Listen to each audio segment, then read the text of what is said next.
Magandang hapon! Kumusta po? Narito po ulit ang update natin para sa lagay ng ating panahon. Ngayong hapon po ng July 10, 2026. Sa ngayon po ay tuluyan na ang paglayo ng bagyong Inday at nasa silangan na po ngayon ng Taiwan o kaya naman ay 474 km northeast ng Batanes. Humina na rin po ito pero nananatili pa rin na nasa typhoon category at taglay ang lakas ng hangin na maabot po sa 140 km per hour at bugso na 170 km per hour. Patuloy pa rin po nito na nahahatak ang habagat na siya po ngayong nakakaapekto lalo sa kanluran ng ating bansa.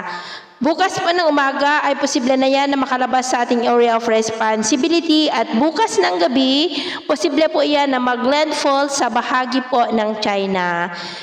Next week po ay posible na mas malakas muli ang bugso ng habagat dahil may namamataan na posibleng sama ng panahon na maaari na tatlo na hahatak rito at magpapalakas na magdudulot ng mas malalakas na buhos ng ulan lalo na po sa kanluran at gitnang bahagi ng ating bansa. Pero hindi naman nakitaan ang mga ito na tatawid sa ating kalupaan pero atin pa rin pong babantayan ang development ng mayan at ito naman ay pinapakita ng forecast model natin pong ginagamit hanggang po sa susunod na 2 linggo.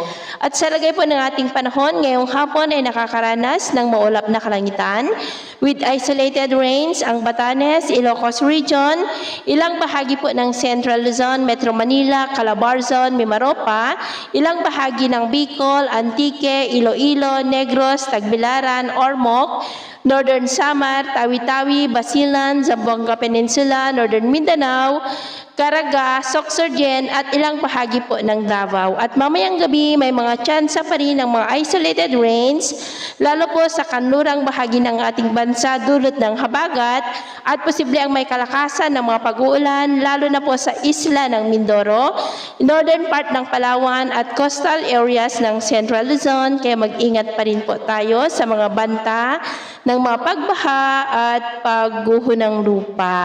Sa atin naman pong mga baybayin, maalon po ngayon sa mga baybayin ng extreme northern Luzon, Cagayan Seaboard at silangang baybayin ng ating bansa, ganun din sa kanlurang baybayin ng Palawan na ang mga alon po ay posibleng aabot hanggang sa 2 to 5.5 meters height. Kaya hanggat maaari po ay iwasan na muna natin ang papalaot dyan sa mga may kulay pula para po mas makaiwas sa mga sakunang pangkaragatan.